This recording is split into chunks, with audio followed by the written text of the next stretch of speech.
Assalamualaikum warahmatullahi wabarakatuh. Ibadah haji seharusnya menjadi puncak perjalanan spiritual seorang muslim, tempat di mana dosa-dosa diampuni dan hati kembali suci. Namun, bagi Tono, perjalanan suci ini berubah menjadi mimpi buruk yang tak terbayangkan. Di depan Ka'bah, di tengah ribuan jemaah yang bertawaf, tubuhnya perlahan berubah menjadi sesuatu yang mengerikan, seekor babi. Suasana suci seketika berubah menjadi kepanikan. Apa yang sebenarnya terjadi? Dosa besar apa yang telah ia lakukan hingga Allah menjatuhkan azab yang begitu mengerikan? Simak kisah tragis ini, sebuah pengingat bahwa harta haram tak akan pernah membawa berkah, dan keadilan Tuhan tak bisa dihindari. Sahabat yang beriman, mari kita membacakan sholawat bersama agar kelak kita mendapatkan syafaat dari baginda Nabi Muhammad. Allahumma sholli ala sayyidina Muhammad wa alihi wa sahbihi ajmain. Ya Allah, limpahkanlah rahmat dan salam kepada Nabi Muhammad, keluarga dan sahabat-sahabatnya. Oke baik, sebelum kita lanjutkan, saya doakan yang subscribe, like, komen dan share diberikan rizki yang melimpah. Amin. Ikan gabus ikan lele, lanjutkan le. Tono, seorang kepala desa yang selama ini dihormati oleh warganya, akhirnya mendapat kesempatan untuk menunaikan ibadah haji. Dengan penuh kebanggaan, ia berpamitan kepada warga, meminta doa agar perjalanannya diberkahi. Namun, di balik senyum dan ucapan manisnya, ada sebuah rahasia kelam yang hanya ia sendiri yang tahu. Biaya haji yang ia gunakan bukanlah hasil dari kerja keras atau tabungan pribadi, melainkan dari dana desa yang seharusnya digunakan untuk pembangunan jalan dan irigasi. Ia meyakinkan diri bahwa Allah Maha Pengampun, dan ibadah haji ini akan menghapus segala dosanya. Setibanya di Tanah Suci, Tono merasakan perasaan yang tak biasa. Saat pertama kali menginjakkan kaki di Masjidil Haram, jantungnya berdegup lebih cepat dari biasanya. Matanya berkaca-kaca melihat Ka'bah berdiri megah di hadapannya, tetapi di saat yang sama, ada rasa takut yang tiba-tiba menyergap. Ia mencoba mengabaikan perasaan itu, meyakinkan diri bahwa ini hanyalah efek emosional karena impiannya akhirnya terwujud. Namun, langkahnya terasa berat, seolah ada sesuatu yang menahannya. Di tengah lautan manusia yang beribadah dengan khusyuk, Tono berusaha menyesuaikan diri. Ia membaca doa, mengikuti rangkaian ibadah dengan saksama, tetapi semakin lama, hatinya justru semakin gelisah. Setiap kali ia menatap Ka'bah, ada bisikan di telinganya yang mengingatkan tentang uang haram yang ia bawa ke tempat suci ini. Ia menoleh ke kanan dan kiri, mencari sumber suara, tetapi tidak ada siapapun yang berbicara kepadanya. Ia mulai merasa ada sesuatu yang salah, tetapi tetap berusaha menenangkan dirinya. Malam itu, di kamar hotelnya, Tono terbangun dengan tubuh gemetar. Ia baru saja mengalami mimpi buruk, sebuah mimpi yang begitu nyata. Dalam mimpi itu, ia melihat dirinya berjalan di padang pasir yang gelap. Di kejauhan, ada sebuah bayangan hitam besar dengan mata menyala yang terus mendekat. Suara menggelegar terdengar, menyebutkan dosa-dosanya satu persatu. Kau telah mengkhianati amanah rakyat. Kau gunakan uang haram untuk ibadah suci. Suara itu bergema di telinganya hingga ia terbangun dengan napas tersengal. Ia menatap bayangannya di cermin, melihat keringat membasahi tubuhnya. Hanya mimpi, gumamnya, berusaha menghibur diri. Namun, perasaan takut itu tidak pergi begitu saja. Sejak saat itu, ia mulai merasa ada sesuatu yang aneh dengan tubuhnya. Kulitnya terasa lebih tebal, wajahnya terasa lebih berat, dan setiap kali ia berjalan, ada suara aneh yang terdengar samar, seolah kuku-kuku tajam menghantam lantai marmer. Namun, ia menepis semua itu sebagai efek kelelahan dan sugesti belaka. Hari demi hari berlalu, hingga tiba saatnya bagi Tono untuk melakukan tawaf mengelilingi Ka'bah. Ribuan jemaah bergerak dalam putaran yang tertib, melantunkan doa dengan penuh kekhusyukan. Tono pun mulai berjalan, mencoba menyatu dengan kerumunan. Namun, baru beberapa langkah, tubuhnya kembali terasa berat. Keringat dingin membasahi wajahnya, pandangannya berkunang-kunang. Jantungnya berdetak kencang, dan tiba-tiba, ia merasakan sesuatu merayap di bawah kulitnya, sebuah perubahan yang mengerikan sedang terjadi. Tanpa ia sadari, jemaah di sekelilingnya mulai meliriknya dengan tatapan aneh. Beberapa mundur, beberapa berbisik satu sama lain. Dalam sekejap, kehebohan pun pecah. Sesuatu yang mustahil sedang terjadi di tengah-tengah Masjidil Haram. Tono menoleh ke bawah dan melihat tangannya sendiri. Matanya membelalak, mulutnya terbuka, tetapi tak ada kata-kata yang bisa keluar. Tubuhnya mulai berubah. Ia ingin berlari, ingin berteriak, tetapi semua sudah terlambat. Azab itu telah datang, dan tak ada yang bisa menghentikannya. Langkah Tono semakin berat, keringat dingin mengalir deras di pelipisnya, dadanya terasa sesak. Ia mencoba tetap berjalan, tetapi setiap kali ia mengangkat kaki, ada sesuatu yang terasa berbeda. Suara-suara aneh mulai terdengar, seperti dengusan kasar dan erangan rendah yang berasal dari tubuhnya sendiri. Jemaah di sekitarnya mulai menatapnya dengan keheranan, beberapa bahkan menjauh dengan ekspresi ngeri. Ada yang berbisik, ada yang mulai membaca doa, dan sebagian lagi hanya bisa terpaku dalam ketakutan. Tono tidak mengerti apa yang sedang terjadi, sampai matanya menangkap bayangan dirinya di lantai marmer putih Masjidil Haram. Ia membeku, napasnya tercekat. Di sana, ia melihat refleksi yang bukan lagi manusia, melainkan seekor babi besar dengan mata yang dipenuhi ketakutan. Ia meraba wajahnya, tetapi yang ia rasakan bukan lagi kulit manusia, melainkan kulit kasar dengan bulu-bulu kasar yang mulai tumbuh. Tangan yang biasa ia gunakan untuk mengambil uang rakyat kini berubah menjadi kaki berkuku belah.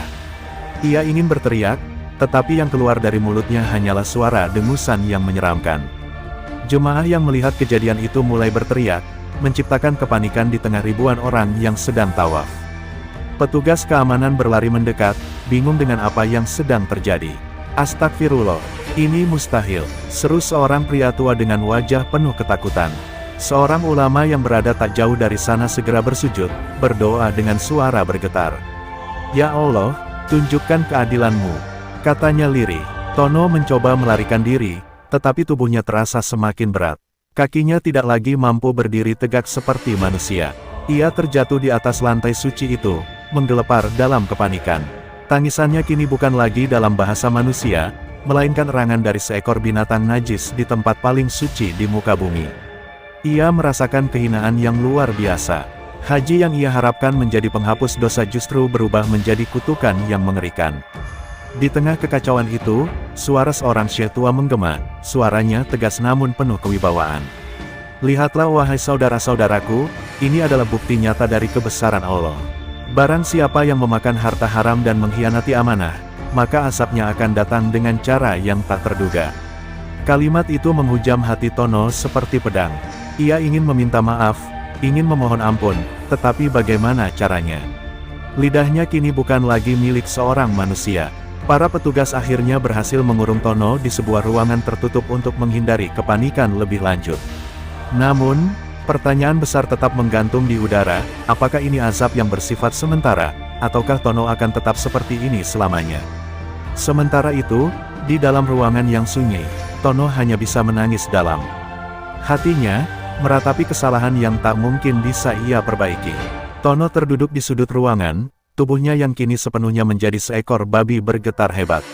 Ia ingin berbicara, ingin menjelaskan, ingin menangis dalam bahasa manusia, tetapi yang keluar dari mulutnya hanyalah dengusan dan erangan memilukan. Air matanya menetes, membasahi lantai dingin tempat ia kini terkunci. Ia tak pernah membayangkan bahwa perjalanan hajinya akan berakhir dengan kehinaan yang begitu dahsyat. Di dalam pikirannya, ia bertanya-tanya, apakah Allah masih akan menerima taubatnya? Di luar ruangan, perbincangan para ulama dan petugas Masjidil Haram semakin serius. Kejadian ini bukan sesuatu yang bisa dijelaskan dengan logika manusia biasa. Seorang syekh berwajah teduh dengan janggut putih panjang akhirnya angkat bicara. "Ini adalah tanda dari Allah, sebuah peringatan bagi kita semua bahwa harta haram tidak akan pernah membawa keberkahan. Sungguh, ini adalah azab yang nyata," katanya. Suasana di sekelilingnya begitu hening, hanya lantunan doa yang terdengar dari beberapa jemaah yang masih terkejut dengan apa yang mereka saksikan. Sementara itu, di dalam ruangan, Tono mulai mengingat kembali semua perbuatannya. Ia teringat bagaimana ia dengan mudah menandatangani dokumen-dokumen palsu, mengalihkan dana desa untuk kepentingan pribadinya. Ia membayangkan jalan-jalan yang seharusnya dibangun kini masih penuh lubang, irigasi yang seharusnya dibuat tetap dibiarkan kering, dan warga yang dulu menaruh kepercayaan kepadanya kini tak akan pernah lagi memandangnya dengan hormat. Semua itu adalah akibat keserakahannya. Tiba-tiba, suara lantunan ayat suci Al-Quran terdengar dari luar. Hatinya yang hancur semakin terasa sakit. Ia dulu sering mendengar ayat-ayat itu, tetapi tak pernah benar-benar memaknainya. Kini, Di saat dirinya telah kehilangan bentuk manusianya, barulah ia sadar bahwa dunia yang selama ini ia kejar hanyalah fata morgana. Ia ingin bersujud, ingin berserah diri, tetapi bagaimana mungkin? Dengan tubuhnya yang kini bukan lagi tubuh seorang manusia, ia bahkan tak bisa melakukan satu pun gerakan ibadah.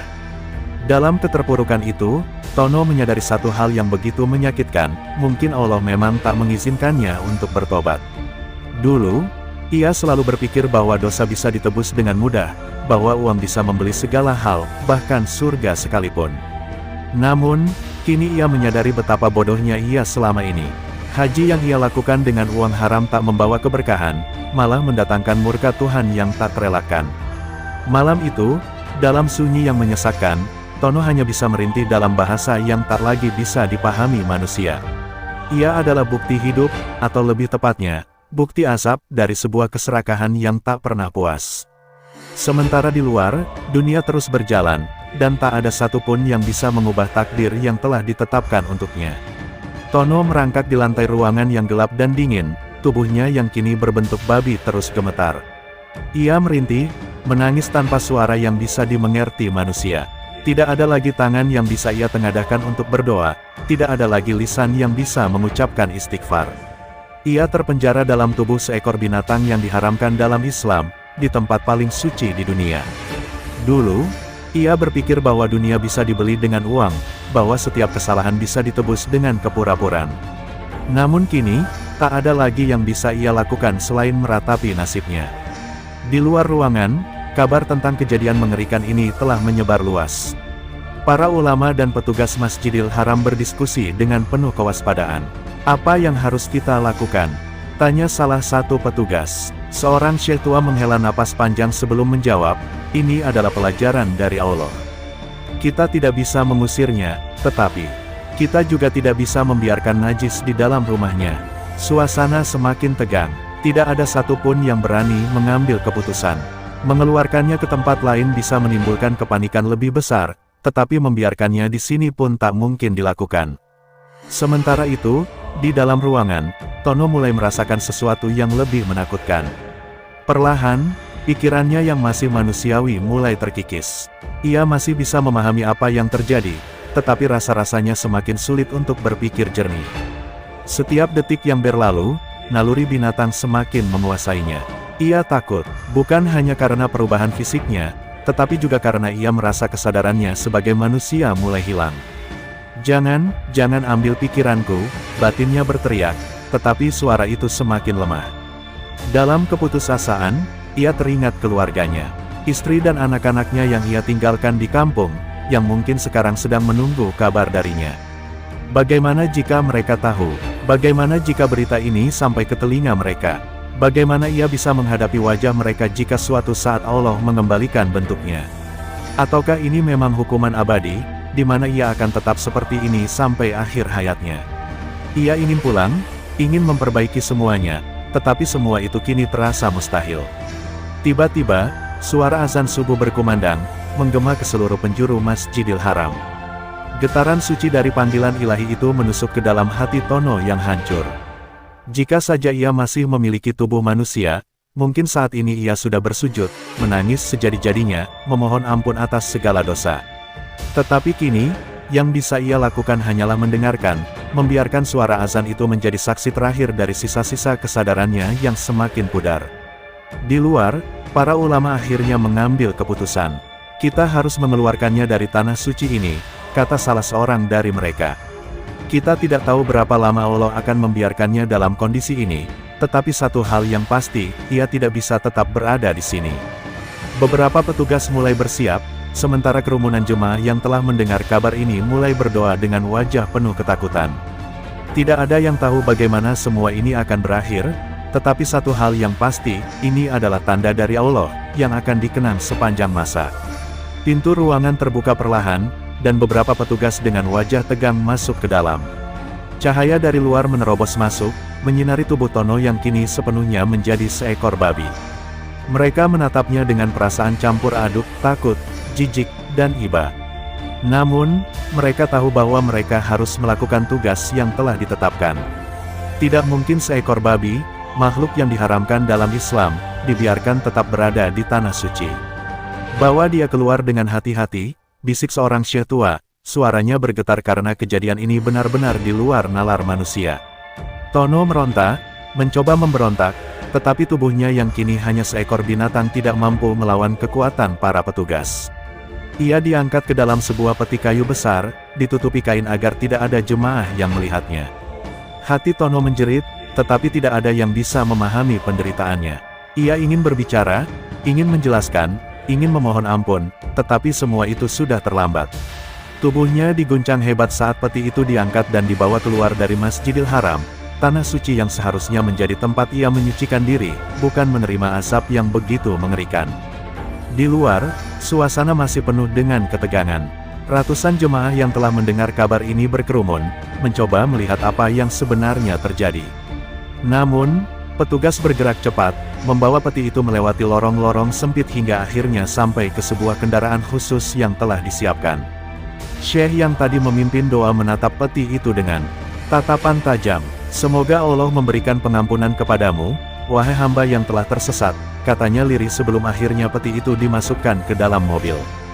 Di dalam kegelapan peti, Tono menangis. Ia meronta, mencakar dinding kayu dengan kukunya yang kini bukan lagi milik manusia. Tetapi semua itu sia-sia, tak ada jalan keluar, dunia seakan telah menolaknya. Ia telah kehilangan segalanya, kehormatan, keluarganya, dan bahkan kemanusiaannya sendiri. Kini, ia hanyalah seekor binatang yang dibawa keluar dari tanah suci dengan cara yang hina.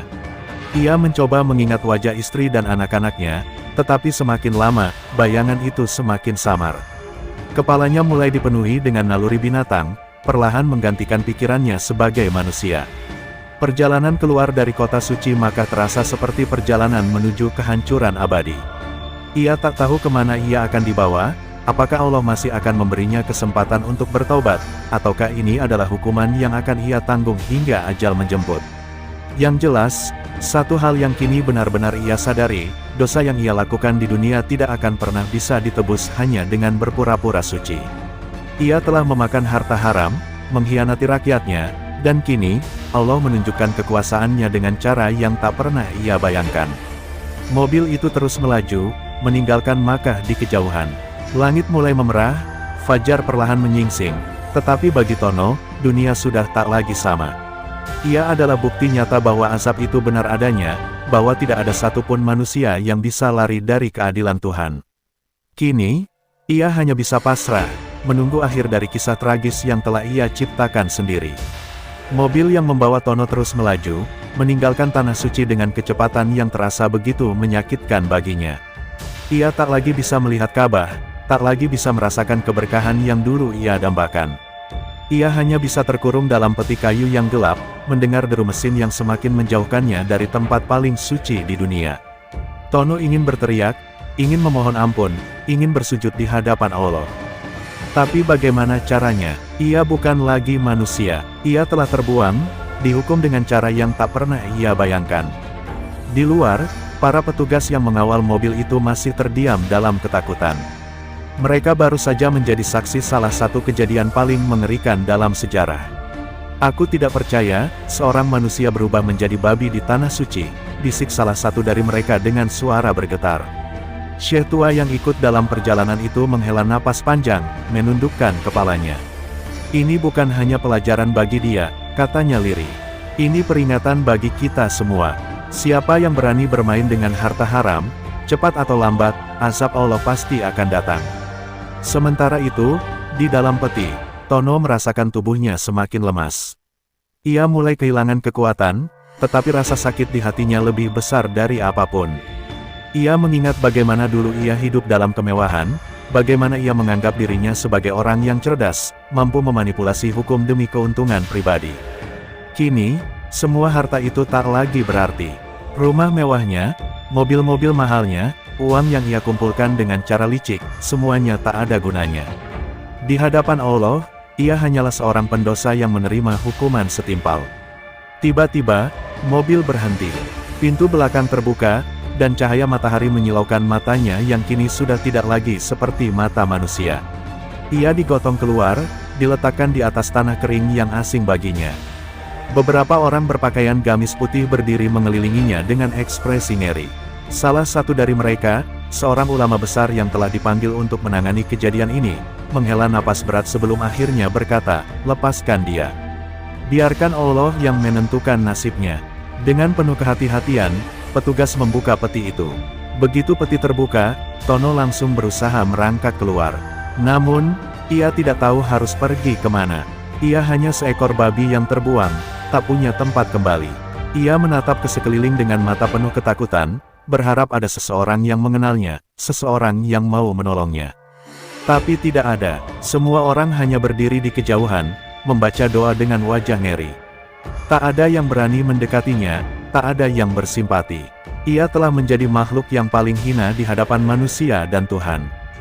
Dalam keputusasaan, Tono akhirnya menyadari satu hal yang paling menyakitkan, tidak ada jalan kembali. Ia telah kehilangan segalanya, termasuk dirinya sendiri. Di tanah asing itu, di bawah terik matahari yang membakar, ia hanya bisa menunggu apa yang akan terjadi selanjutnya. Apakah Allah masih akan memberinya kesempatan, ataukah ini adalah akhir dari segalanya? Satu hal yang pasti, dunia telah meninggalkannya. Dan lebih buruk lagi, mungkin Tuhan pun telah menutup pintu ampunan untuknya. Tono berjalan terlatih di tanah tandus yang asing baginya. Kakinya yang kini berkuku terbenam di pasir yang panas, tubuhnya penuh luka akibat gesekan kasar dari peti yang mengurungnya. Ia tak tahu kemana harus pergi. Ia bukan lagi manusia, dan bahkan di antara binatang pun, ia merasa seperti makhluk yang tak diinginkan. Langit di atasnya begitu luas, tetapi ia merasa dunia telah menyempit, seolah tak ada tempat baginya di muka bumi. Di kejauhan, beberapa penduduk lokal yang melihat sosok aneh itu mulai berkerumun. Mereka berbisik satu sama lain, beberapa menunjukkan ekspresi ngeri, sementara yang lain hanya menggeleng pasrah. "Astagfirullah, ini bukan babi biasa," gumam seorang pria tua. Seorang pemuda yang ikut melihat kemudian bertanya, "Apa yang harus kita lakukan?" Namun tak ada jawaban, tak seorang pun ingin mendekat. Kejadian ini terlalu ganjil, terlalu mengerikan untuk bisa diterima dengan akal sehat. Tono menatap mereka dari kejauhan, berharap ada yang mengenali dirinya, berharap ada yang mau menolongnya. Tetapi tidak, semua orang hanya menatap dengan ketakutan dan kebingungan. Ia ingin berteriak, ingin mengatakan siapa dirinya, ingin meminta ampun. Tapi tak ada suara manusia yang keluar dari mulutnya, hanya dengusan lemah seekor babi yang kelelahan. Air matanya menetes, jatuh ke pasir yang kini menjadi saksi bisu kehancuran hidupnya. Hari mulai beranjak senja, dan tubuh Tono semakin lemah. Ia tak makan, tak minum, hanya berjalan tanpa arah, menunggu sesuatu yang bahkan ia sendiri tak tahu apa itu. Jauh di lubuk hatinya, ia berharap keajaiban terjadi. Ia berharap Allah memberinya kesempatan kedua. Tetapi semakin lama, harapan itu semakin redup. Ia tahu, apa yang ia lakukan di dunia ini terlalu besar dosanya. Ia telah merampas hak orang-orang miskin, ia telah mengkhianati kepercayaan rakyatnya, dan lebih dari itu, ia telah menodai tanah suci dengan uang haramnya. Tiba-tiba, tubuhnya melemah, kakinya tak lagi mampu menopang bobotnya. Ia roboh ke tanah, napasnya tersengal. Matanya yang mulai redup menatap langit untuk terakhir kalinya. "Ya Allah," batinnya berbisik dalam kepasrahan.